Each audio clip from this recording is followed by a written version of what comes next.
stop, it's all about forward motion again, just like in our circle drills. Pick up one rein so that you got contact, and then use that brake rein, that fence side rein, to get the stop. At the same time, you want your body melting down into that saddle. You want to squish down so that your backbone is shorter than it was when you started, okay? Too many people want to stiffen up and straighten in the stop so that they can put their feet out, right, to keep that balance. But you want to have that low center of gravity, weight on your seat, like 60 to 70% of your weight should be in your seat pockets, not on the bottom of your foot, okay? So that's one of the habits a lot of people have, is when you start stopping, you'll find yourself wanting to push down on your stirrups. And what's that do? It brings my butt up out of the saddle when I push on my stirrups, right? So we want to push down on our hip pockets and just let those feet hit the bottom of the stirrup if we need balance left or right. Okay, that keeps us centered. It allows you to take some of the shock with your knees so that it's not all in your back, okay, if your horse bounces. So a little bit of that is self-preservation, right? So for the drill that I want you guys practicing is, when you're traveling, I want you to go through that mental checklist of, how much weight do I have in my stirrups? How's my backbone? Am I sitting up stiff and straight? Or are my shoulders shrugged a little bit and I'm down in an athletic position? You want to be behind the saddle horn, okay? So there's a wall coming straight up, and you don't want to hit your hat on that wall, right? So keep your chin, keep your hat behind the saddle horn while you're going forward. And one of the biggest habits people will have is, the faster you go forward, the more you want to get in jockey mode and get up here, right? But you can't stop from up here. You got to be behind that wall. So that's part of the checklist. Where your weight is distributed, where your body's positioned, and then the rest of it is guiding your horse. If your horse is traveling along that fence like a snake, you're not in good stopping position. So you got to wait and let things get lined out where the horse straightens up a little bit. If you're traveling straight, then it's a matter of, I've gone through my checklist, I like where I'm going, I like the speed. Now it's, okay, put one foot on the brake just by making contact with that rein. Just light, not to change the speed or direction, just to get the slack out of the rein so it's not a shock when I do ask.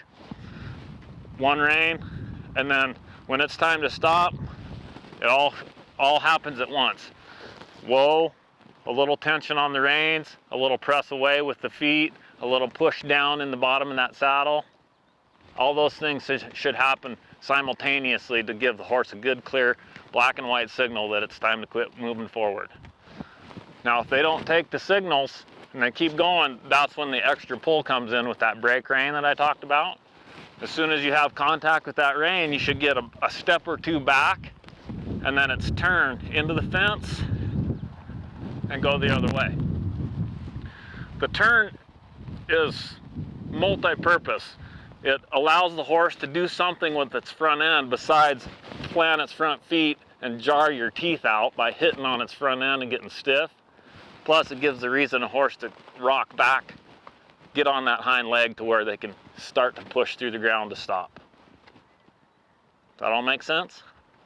Okay. Part of the rollback, and whether you're working a cow or going around a barrel or doing a stop and rollback in a reining pattern, the rollback needs to be a backwards motion, and then you add lateral to that. So the worst thing you can do after a stop to prepare for your rollback is to let your horse go forward. So it needs to be slightly back. And then the other thing that you want to keep from is, in the rollback, you don't want to guide your horse all the way through it. It's not a 180-degree turn, roll back, and then lope off. It's a 90-degree turn, and that's when you add forward motion. So halfway through the turn is we're gonna ask that horse to get going again. So I don't want you to turn and rein the horse 180 degrees and end up here and then try to get going, okay? That's just a That's just a turn and travel maneuver. That's not a rollback. What should happen,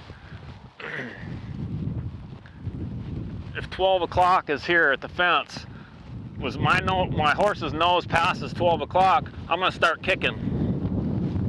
And I end up here, okay? I don't rein him all the way through that to 3 o'clock and then start going, right? It's just past 12 and then get motion reinstated. Everybody clear? What's that? I like to start at the walk. Oh, first I'm like, wow, you're gonna lope right up. Yeah. I like where your head's at. Yeah. It just goes back to our circle drills and everything that we've been doing. Is if you want to be disciplined and have perfection, you got to be able to do it slow and be able to break those pieces down before you can add speed. Okay? So you're not going to travel very far to begin with. You might use a section here where you're covering 2 or 3 posts.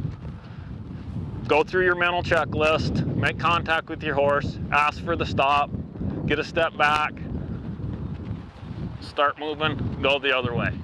Okay? That's as simple as it gets. Stop. I don't like the response there. I pull on the reins and his head goes up, but I'm not going to make an issue out of that. That's just something I make a mental note, like, okay, I'm going to have to work on my drills and my circles to where when I do make contact with the bridle, I get a good round response.